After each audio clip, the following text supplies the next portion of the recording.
नमस्कार, आप देख रहे हैं समता न्यूज और मैं हूं आपके साथ में आरपी सिंह।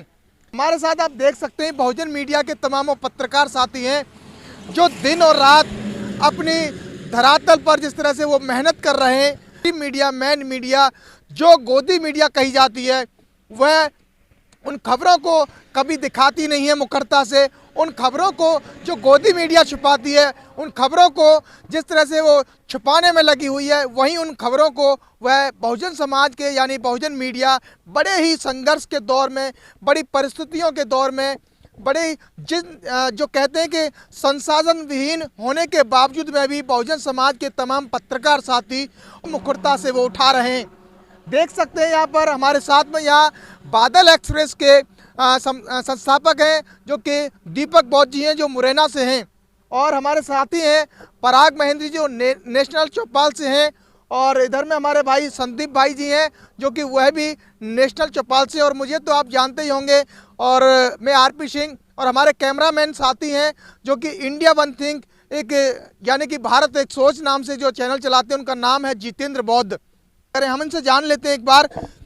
सर, सबसे पहले आपका स्वागत है सर। जी शुक्रिया, बहुत बहुत धन्यवाद। सर, माना जाता है कि जिस तरह से आप महाराष्ट्र से बिलोंग करते हैं और कड़ी सर्दी का समय है, और यहाँ से अगर बात करें तो कम से कम 1200 से 1300 किलोमीटर के समथिंग में महाराष्ट्र पड़ता है। आप इतनी दूरी से यहाँ तय करके और यहाँ पर जो खबरों का आदान प्रदान कर रहे हैं, क्या कहेंगे सर?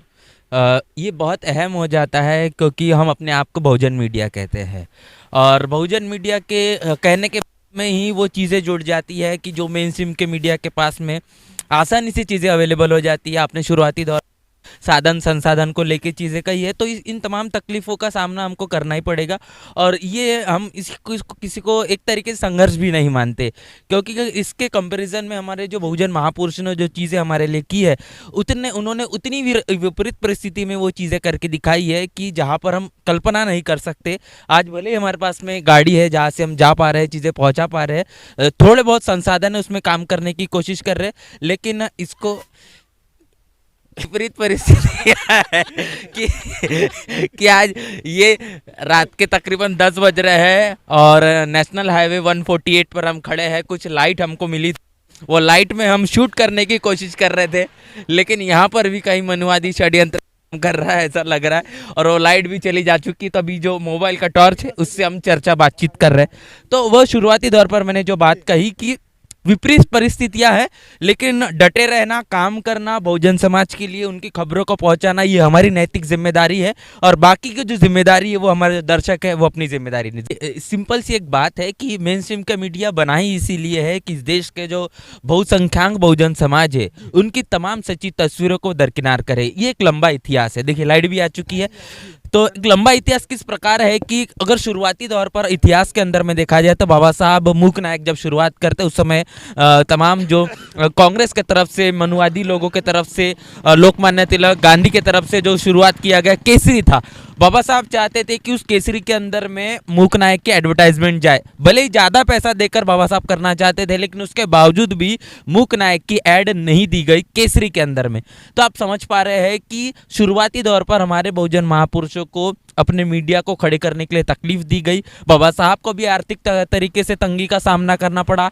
तमाम पेरियार हो गया, फिर उसके बाद मान्यवर कांशीराम साहब, तमाम बहुजन जो महापुरुष रहे, उन्होंने समय समय पर तमाम जो अपनी पत्रिकाएं, साप्ताहिक जो अंकित, तमाम जो वर्तमान पत्र निकाले, समाचार पत्र निकाले, उनको आर्थिक तरीके से तकलीफ़ों का सामना करना पड़ा है। और आज वर्तमान स्थिति में अगर हम उस श्रृंखला के अंदर में कहने की काम कर रहे हैं तो हमको भी उसका सामना करना पड़ेगा, और ये हमको नहीं लगता, और हम ये किसी भी तरीके से संघर्ष भी नहीं मानते। ये हमारे जीवन का एक, जिस तरीके से हम खाना खाते हैं वो हमारा एक कहने के नैतिकता है, ज़रूरत है, उसी प्रकार जीवन के अंदर में स्वाभिमान की लड़ाई लड़ना भी ये हमारे जीवन का एक बहुत महत्वपूर्ण अंग है। और हमारे बहुजन महापुरुषों का संघर्ष कभी भी खाने पीने के लिए और तमाम रोटी के लिए नहीं रहा है, स्वाभिमान के लिए लड़ाई है, और उसी स्वाभिमान की लड़ाई को लड़ने के लिए हम लगातार बरकरार है। आज रात के 10 बज चुके, कड़ाके की ठंड है, अभी तकरीबन 150 किलोमीटर का सफ़र बाकी है, 10 बज रहा है, हमको शायद 12-1 बज जाएंगे, लेकिन उसके बावजूद भी बहुजन समाज के लिए ये तमाम चीज़ें खबरों का पहुंचाना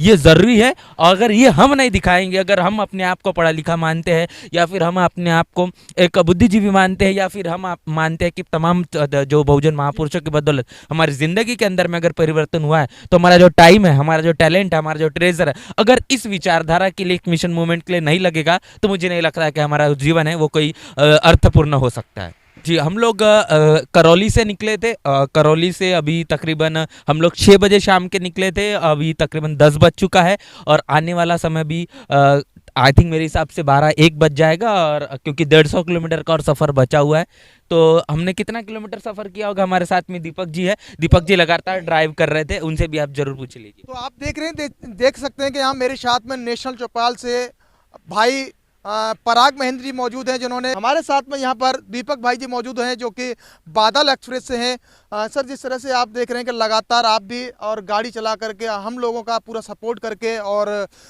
उस मंजिल तक पहुँचाते हैं जहाँ कार्यक्रम स्थल होता है, कम से कम 400 से 500 किलोमीटर की दूरी तय करते हैं, क्या कहेंगे सर? आप सभी लोग जानते हैं कि ये चुनावी दौर है, हमारी पत्रकारिता का कोई मतलब नहीं है। अगर हम इस समय अपना जो बहुजन मूवमेंट है वो चल रहा है, अगर हम इस समय उसमें समय ना दें तो हमारी पत्रकारिता महज एक बेवकूफ़ी है। हमारे जो समाज के जो बहुजन पत्रकार चिल्लाते रहते हैं, कोई कहीं से भाषण देता, कोई कहीं से डांस करके दिखाता, तो ये पत्रकारिता नहीं है इनकी, ये सिर्फ और सिर्फ पैसा लूटने का कमाल है। कहीं कोई आर्थिक सहयोग करो, ये करो, वो करो, करते रहते हैं लोग। तो मैं इनको नहीं मानता पत्रकारिता। आज आप सभी लोग मेरे साथ चल रहे हो, कहीं मैंने किसी प्रकार का ऐसा मतलब हमने ये नहीं सोचा कि हम लोगों को नहीं रुक जाना चाहिए, अब नहीं जाना चाहिए, बस बहुत हो गया। तो हमने सोचा कि बहन जी की अभी 2 सभा है, बस कल का ही तो बाकी है, अब उसके बाद तो हम बैठेंगे 6-7 महीने 8 महीने तक, जब तक लोकसभा चुनाव आएंगे तब तक बैठे घर पे आराम से। तो कहीं ना कहीं बहुजन मीडिया, जिसको बहुजन मीडिया अपने आप को कहते हैं, तो कहीं ना कहीं ये समझना चाहिए कि हमें उसका दायित्व भी निभाना बेहद आवश्यक है। और मैं उन लोगों से ज़्यादा टारगेट नहीं कर रहा, मैं उन लोगों से ये कह देना चाहता हूँ कि अपने आप को बहुजन मीडिया मत कहिए, आप अपने आप को कहिए कि बहुजन समाज को लूट मीडिया। ऐसे लोग भी थे जो अपने आप को अम्बेडकरवादी कहते थे, लेकिन दिन में अम्बेडकरवादी और रात को गांधीवादी। तो ऐसे लोग भी हैं, ऐसा नहीं है। बाबा साहब के नाम पर लोगों ने करोड़ों रुपए लूटा, विदेश तक की यात्रा की है, यूएसए चले जाते हैं और इंडिया आते ही फिर भिखारी बन जाते हैं कि साहब अब और दो हमें, और दो, हम भूखे मरने जा रहे हैं। तो कहाँ राजा भोज, कहाँ गंगू तेल, ये वाली कहानी है। हमारे जितने भी बहुजन मूवमेंट के जो साथी हैं, जिन्होंने वास्तविक मूवमेंट से लगा हुआ है, वो लोग इतना जल्दी लोगों के पास नहीं जाते। मुझे पता है वो लोग कहीं ना कहीं सूखी रोटी खा लेंगे। जैसे आज आप सभी साथी, रात 10 बज रहे हैं, 148 ये नेशनल हाईवे क्रमांक 148 है, हमने कभी भविष्य में जीवन में देखा नहीं था, पहली बार इस पर चल रहे हैं। और पहली बार चल रात को 10 बजे, क्या जरूरत पड़ रही है भैया आने की। जिस तरह से लगातार आप सफ़र का दौर तय कर रहे हैं, कम से कम 300 से 500 किलोमीटर की दूरी का तय सफ़र करते हैं, खाने पीने की किस तरह की क्या व्यवस्थाएं होती हैं, कैसे कैसे आप दूरी तय कर रहे हैं? दूरी तो हम एक छोटी सी कार है, इसके माध्यम से चल रहे हैं। हालांकि इसमें हमारे जो सहयोगी गण हैं उनका बहुत बड़ा सहयोग है, जो हमारे साथ चल रहे हैं उनका भी बहुत सहयोग है, जहाँ भी जाते हैं उन लोगों का भी सहयोग बना रहता है। तो लगातार हम उनके माध्यम से चल रहे हैं। साथ ही अब हम ये सोचा कि नहीं, हमें अच्छी रोटी खा के घर पर रह जाना चाहिए, तो मान्यवर साहब कांसी राम को याद करिए, जिन्होंने 5 रुपये के कोट में ज़िंदगी गुजारी, जिन्होंने चने खाकर इस मूवमेंट को खड़ा किया। और हमारे लोग एसी में बैठकर और टीवी बीवी में मस्त हैं। ऐसे लोगों को चुल्लू और पानी में डूब के मर जाना चाहिए, क्योंकि वो मान्यवर साहब कांसी राम को नहीं समझ पाए तो बाबा साहब अम्बेडकर को क्या खाक समझेंगे। बाबा साहब अम्बेडकर को महाराष्ट्र के लोग कभी कहते थे कि हो सकता नहीं, मान्यवर साहब कांसीराम को कहते थे कि हो सकता नहीं, लेकिन अब हो गया ना। उत्तर प्रदेश में वो हुआ, पंजाब में वो हुआ, महाराष्ट्र में भी सांसद बने, हो सकता है। अब कहते कि हो सकता है। क्यों हो सकता है? इसलिए हो सकता है कि जो बहुजन समाज है वो एक मजबूत लोगों की फकत है, इसलिए सब कुछ हो सकता है।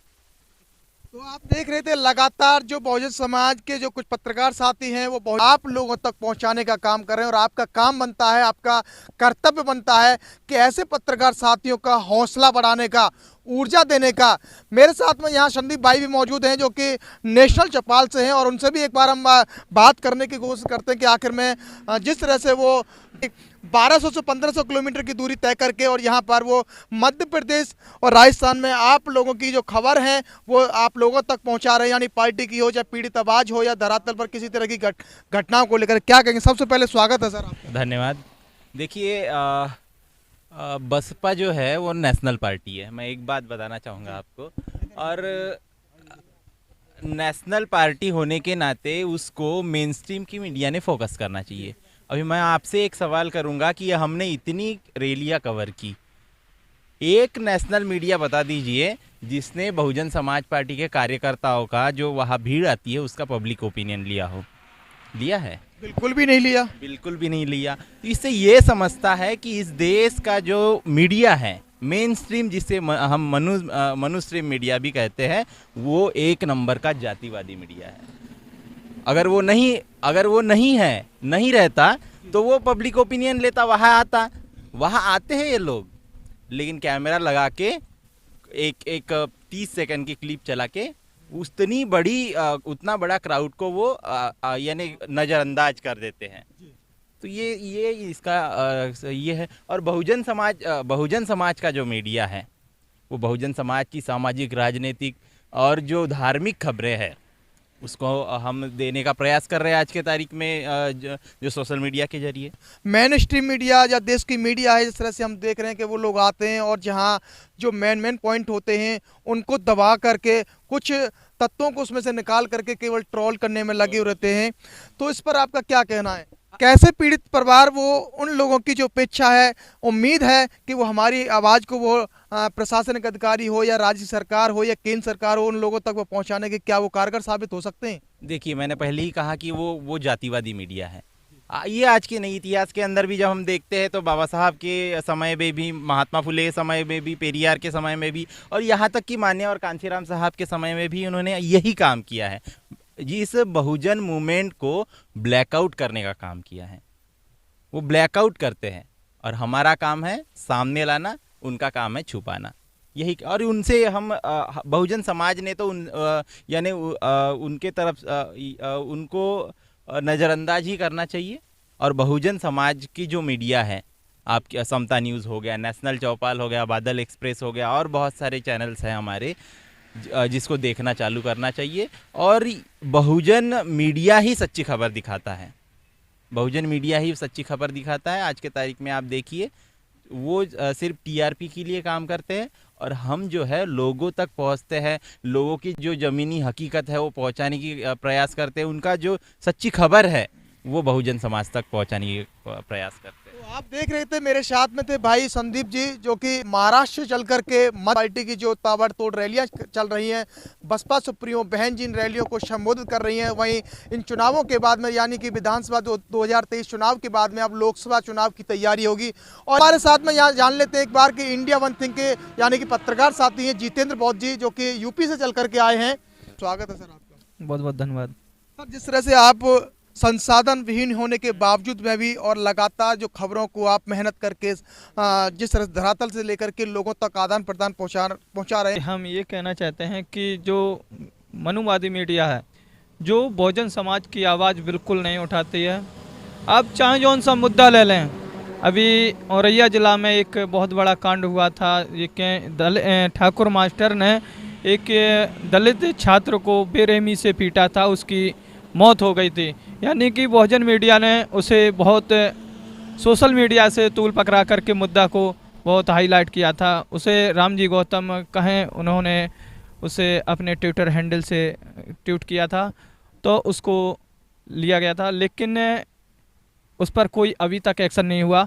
लेकिन एक्शन क्या, उसको अब पीड़ित परिवार को ही अब एफआईआर दर्ज कर दी गई है और लगभग में 250 लोगों के खिलाफ मुकदमा दर्ज हुआ है।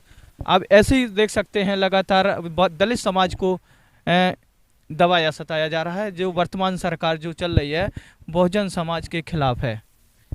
तो देख सकते हैं यहाँ मेरे साथी ने बताया जो कि जिस तरह की लगातार जो अत्याचार उत्पीड़न की जो घटनाएं आ रही हैं वह मेन स्ट्रीम मीडिया जो दबाने में लग जाती है, तो वहीं बहुजन समाज के पत्रकार साथी इन घटनाओं को आप लोगों तक पहुंचाते हैं, उन पीड़ित परिवार को न्याय दिलाने का भरसक प्रयास में लगे रहे।